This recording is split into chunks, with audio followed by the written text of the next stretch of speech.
Mauro Garza, and I'm a junior. Okay.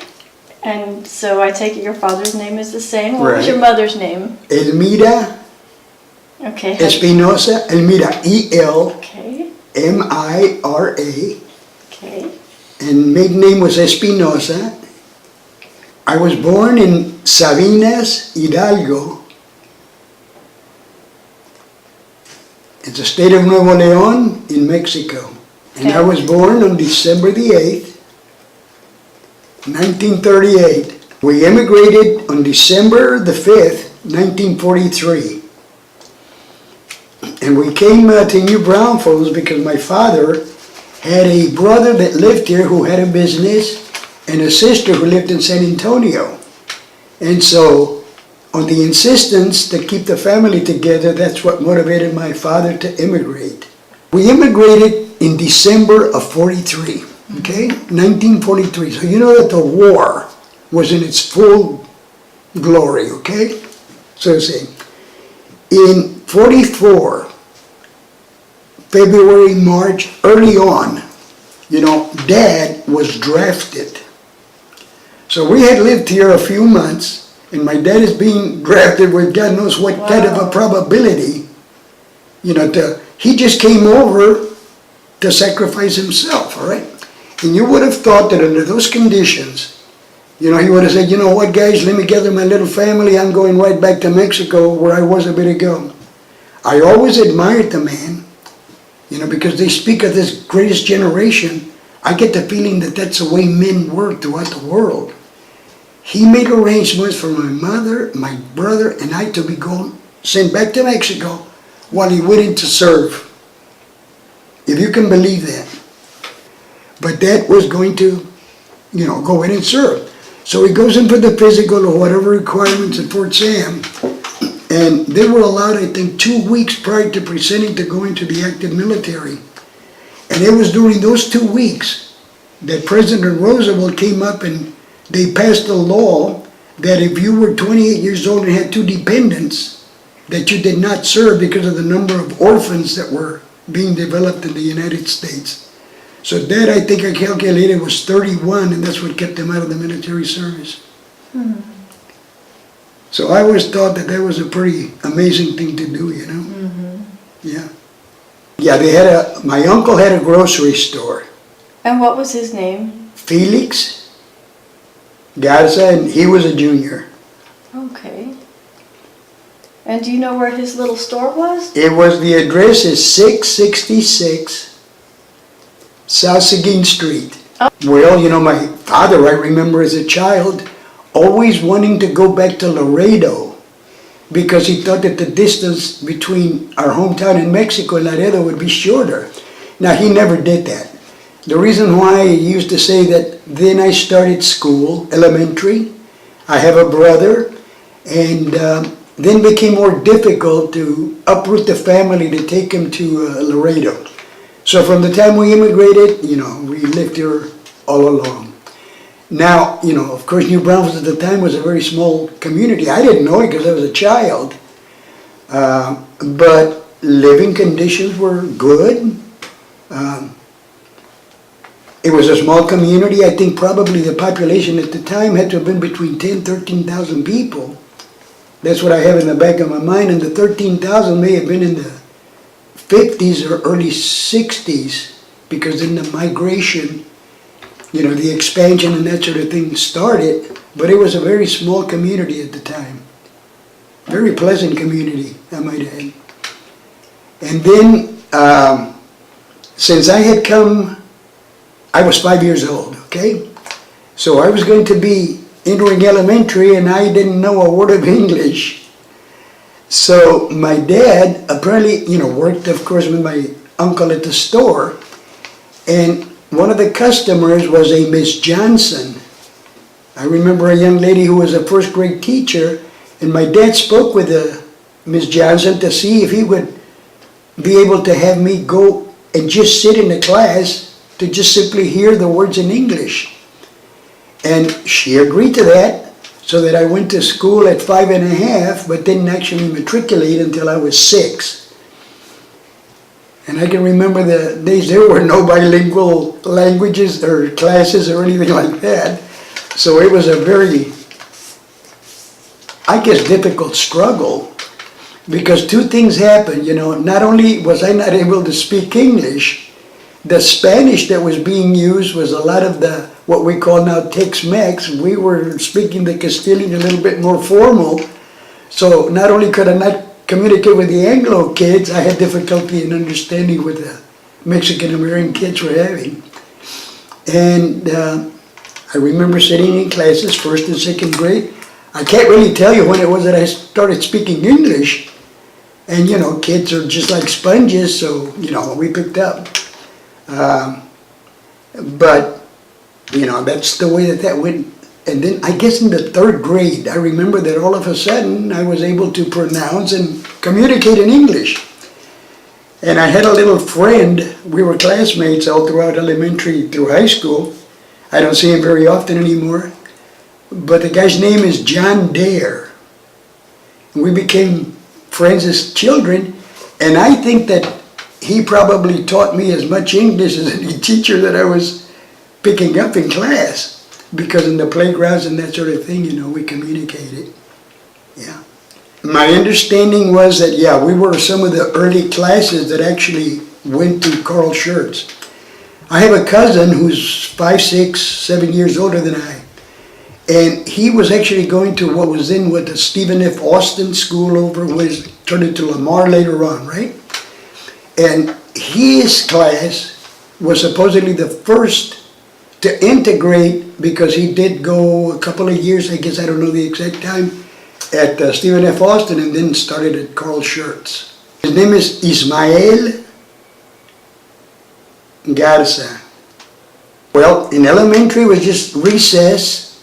I know that the football field was at the end of the property where the Carl Schurz was. We used to walk through that, but other than recess, you know, the typical little things, baseball games at lunch or that kind of thing, you know. Then in junior high, and there's a little special note about that, they had the gym classes, but one afternoon out of the week was designated as intramural. And what it was, either classes, I can't really remember, but they would compete against each other. I think it was competition between classes. Okay. I think that's what it was, because I remember volleyball, I don't know if there was, and it was done outside. There was a structure that was called a cottage, and that's where they had the home economic classes. Well, right next to it, between the cottage and the shop, the manual arts, was an area where they had nets, and it was either, they could convert it for tennis or volleyball. So it was just people that were interacting. I don't know what the purpose of it was, but I remember, and it may have been at specific times of the year when they had those. And on those days that they had the intramurals, the Mexican Americans, which I fell in the category of, we were just ensured that we were going to be punished by staying after school. And the reason why was because it was forbidden to speak Spanish. All right? And one or two words and the teacher saw you, that's all it took to be punished. So, you know, with a lot of frequency we used to have it. Now I remember that there was a teacher, his name was Mr. John P. Fox. Mm-hmm. A very, very nice guy, treated everybody very fairly in that. So he would take us into the classroom in the afternoon being punished, and either on a piece of paper, you know, notebook paper or whatever, I can't remember the numbers, but as long as you could, just write, I will not speak Spanish on school grounds during school hours, or something to that effect. And you did that until either 4, I guess we got off at 4:30, or you had accomplished a number of times. So, but he was very forgiving, because he would leave us sitting there and you fooled around with the rest of the kids. He'd leave the room and then come back and just checked up to make sure that was going on. But it was fun. I don't remember that happening in high school. By the time we got there, you know, we spoke Spanish without any punishment. And I often think that because, you know, then you were taking 4 languages, you had German or Spanish, so it would have been to the advantage of the student. Well, high school was easy enough, I don't remember any real problems. People were very mischievous, okay, but nothing like it is today. Actually, it was a lot of fun to, be going to school during those times. Everybody had commonalities, there was a lot of respect, there was a lot of authority. We had a principal, Mr. E.H. West. And, he was a very fair gentleman. And I guess at one time or another, everybody would go into the office. I'll relate a little thing that I remember. I was in the Spanish class, and the teacher was a Miss Goen. I later saw her and never forgot her because she changed school districts and she fell and broke both wrists, and I saw her as a patient, x-rayed her and that sort of thing at the hospital. So, she has fond memories. But she was discussing the diminutives, ITO. And she said that in Spanish, whenever you add the ITO, that diminishes the size of it. And so she says you'll have chico and chiquito, for example. And I don't know what happened, but I told her that what she was saying was true. But however, with the colloquialism, there was more than that. I said, Ms. Goen, for example, if you're describing an atom, it wouldn't be chico, because, that's not, and, she made some comment about why it was that I was bringing this forth. So I told her that colloquially we said, we have chico, chiquito, chiquitito, and chiringuitito. And so all it was, it was nothing to be taught in a formal situation. So anyhow, she told me for smarting off to go see Mr. West. And I ended up in the office. And apparently he was pretty busy or whatever, and this is the impression that I have of him, man. He asked me what I had done. I said, I really don't know why I'm here. I said, I thought I was contributing to the class. So he released me and sent me back. I only say that because I had a bunch of friends from all ethnic groups that were wind up in that. But he was a very tolerable, yet very strict, depending on what things are going. He was a real symbol for us to follow. Very, very nice man. Yeah. And that was about it, We had our routine activities in high school, but everything went very well. One of the things that I remember was that I belonged to the Spanish club. And during the school year, Ms. Goen made arrangements for us to go to a place that was called, I believe it was Roma's Restaurant, which is now where the Wasatch restaurant is. Okay. Yeah. And the reputation there was that there was some problems with the admissions of Mexican Americans, because there was quite a bit of, discrimination between the groups. And I remember being a little bit apprehensive of going with the group, but nevertheless, I bit my lip and I went there and there was no problem whatsoever. That point is kind of an interesting thing because I can remember that as children, if you wanted to go see a movie, the Latinos or the Hispanics, would all go upstairs. It was a mandatory thing, there was segregation. But I can distinctly remember, I've got a cousin Mary and a Carlos who are brother and sister to Ismael that I just mentioned. And I remember my uncle or my dad pulling up to the front of the Brown Tex. We get out of the car, buy the tickets, and went downstairs. And even as a young man, now, we were a little bit lighter colored skin. If that was an indicator, I don't know. But, now later on, I, on my own, would go upstairs because that's where all your friends were watching the movie. So, I segregated myself and my brother, we did that. But I remember that I picked and chose, whether I wanted to go upstairs or not. Yeah. But as far as that's concerned, I don't remember any real big problem with that. No. Yeah. Now but the other thing is that there were some definite places in New Braunfels that you just didn't go because you knew what reception you were going to be having, And the mentality was, if this is the policy that they have, why do I want to go in there and cause an altercation? There was respect and, yeah. everybody kind of just stayed within their levels or group that they felt more comfortable with. But if you go in retrospect and you see what was going on, now it becomes comical. But there were some very, very strong things that were going on at the time that today would be just abhorrible. You know, nobody would even think of doing anything like that. Thank God. Mm-hmm. Yeah. I was too young to remember that, but Landa Park had some policies or something. I don't know how many people went there, but, and I don't have the facts correctly, there was a place that was called the West End Park. And I think that had to do with the Hispanic Chamber of Commerce or people that were, what am I trying to say? Not politically, but socially involved that wanted the discrimination to stop. And I guess as a mediation or whatever, the city came up and they said that they would give the land, or that needs to be investigated. But I do remember that there was a baseball diamond out there. That's the way it started out, and they had a platform.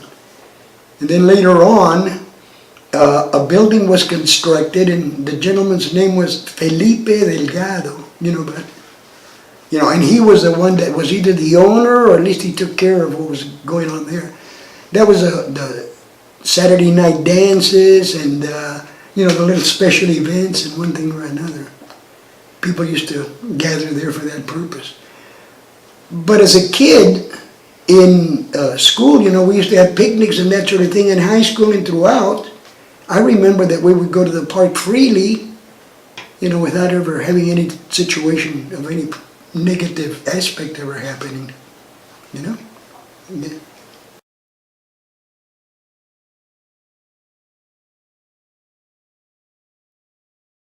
I went to school in St. Louis. It was a course in medical technology. Unknown to me, the gentleman that was in charge of the labs here in New Braunfels had gone to school there, and I got the information from him, and that's why it was that I ended at Gradwell, was the name of the school. It's GRAWOHL.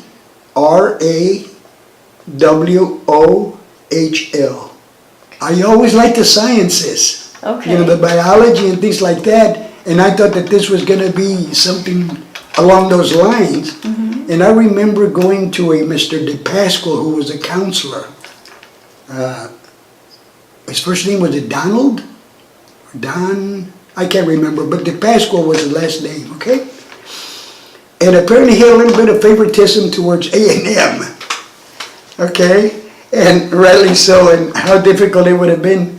But I asked him, if I could get some information on the school, and we had a little interview, and at the time, I had to have been the beginning senior or junior in high school. I was working for HEB, okay? And he asked me, I was a student, and they were paying me 45 cents an hour. And his recommendation was that I should stay with them and build my career at HEB, instead of investigating anything else. So I had to go on my own to go to Gradwell. Yeah. I just thought that maybe because the school was a little bit offline and it was out of state, that it may have been a little bit more troublesome for him to do that. I can't really give you an answer there. And at the time, I wasn't that well informed, but this Dr. Gradwell, very early on, had brought in the technology from Europe.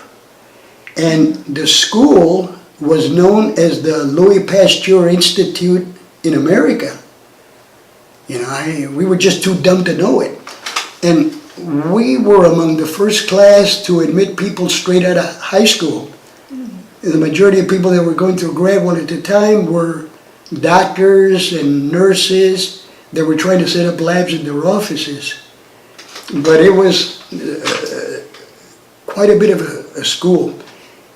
Dr. Gradwell was a visionary.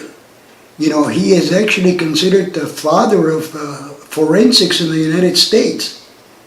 He had a forensic lab in St. Louis that was well developed by the time, but technology was very limited. So whatever was available, he did that. He was also an authority on tropical medicine. And I don't know what it was, somebody distinguished or identified that I might be well qualified. They selected a number of us. And in microbiology, we used to keep cultures of tuberculosis and leprosy. And that was a big liability, you know, God forbid you get some students doing this. If you became contaminated, that would have been the end of it. But, you know, we thought it was part of the class, so we just went with that. Yeah. 2 years at Gratwell. You came out as a medical technologist. Okay. Yeah. Now, you know, then the universities and the places started picking up on that. But it was a concentrated course, you know. You didn't have to take the Englishes and things like that. It was all dedicated strictly to the medical technology. Well, there was an internship that one had to serve. Okay. And I spoke with the people at the hospital, the administrator, delightful lady. It was a Mrs. Beulah J. Burns. She was the administrator at the time. Here in In Braunfels. New Braunfels, yeah. And at the time it was the New Braunfels Hospital Incorporated, okay? It was a 45-bed hospital, and she allowed me to come in and work in the lab before I had to go back and take the boards, which was, you know, registered medical technologist with a national organization. And after that, I got a call. The school apparently turned my name in or something, but I went back to Washington University, and that was in research with the Department of Internal Medicine. I was there, like 2 years, approximately a year and a half, 2 years. No, I took the courses, and it was research that I was primarily with, yeah, no. And then afterwards, the same thing happened. Well, I didn't take a degree from that, okay? And then the gentleman that was in charge of the lab here, you know, for some reasons, the position became open, and I received a call from Mrs. Burns to see if I wanted to come back and take the lab. And that was very young. But things were quite different, you know? And all you had to worry about at the time was just doing the actual testing, you know? But at the time they used to have lab, X-ray, and what developed into respiratory therapy, EKGs, cardiology. So I came back, and I must have been like 23, 24 years old, and they gave me that position. I stayed there until I retired. Yeah, so I was with those guys like 40 years. Things started to become pretty well organized, and I went to Texas Lutheran for, you know, courses that I thought were going to be relative. They started coming up and saying that it was going to be a requirement to work as a medical technologist to have a degree. And so I was working towards that. And then in the middle of that, the legislature came up and they published in the Federal Register that they were going to be administering an examination so that people would be able to grandfather in anybody that was a med tech, and that would be the equivalent of a bachelor's, okay, of science. And they made it available, and I went in, I took the exam, and luckily I passed it, so I had the equivalency of that, yeah. That was in the, it had to have been middle 60s, 68, I think it was 1968. Well, there was all the clinical Everything? testing, all the clinical testing, the pathology, you know, the examination of tissues by the pathologist. We had the sections as any other lab would. Operation was a little bit slow. Very nice, good working conditions. And then everything started opening up with the technology and what have you, so things really expanded. Yeah, there was in the early 70s, you know, one of the biggest advancements was that prior to that, you used to have to take blood sample and process it so that you could eliminate all the proteins so that they wouldn't interfere with the development of the color that you were going to be reading on an instrument, which is a spectrophotometer. And there was a group that came up and eliminated that whole step, and one could then do the determinations directly on the serum, which is, you know, the liquid part of the blood, And that opened up all kinds of frontiers. Because the minute that they did that, then they were able to automate the procedures. And then little by little, there were some tests, for example, to generate a blood glucose would take you an hour, hour and a half. And depending on how many diabetic individuals you had in there, you almost had to dedicate an individual to do nothing but the blood glucoses. And when automation came in, then the capacity was phenomenally increased. And by the time I retired, there were these clinical analyzers, I bought a number of those, that would generate 760 tests an hour. So, that's when everything just went through the roof. And of course, in the services and everything else to the patients were much beneficial because you could give a broader profile of the health status of the individual. Not only did you test specifically for what the doctor suspected was going on, but it was these chemical or chemistry profiles that would give a very good overview of all the body systems as they were going on at the time. Yeah, big benefit. And now, they're going into genetics and all sorts of other things that are developing. Yes. So it's much, much more advanced than then. I retired in 2001.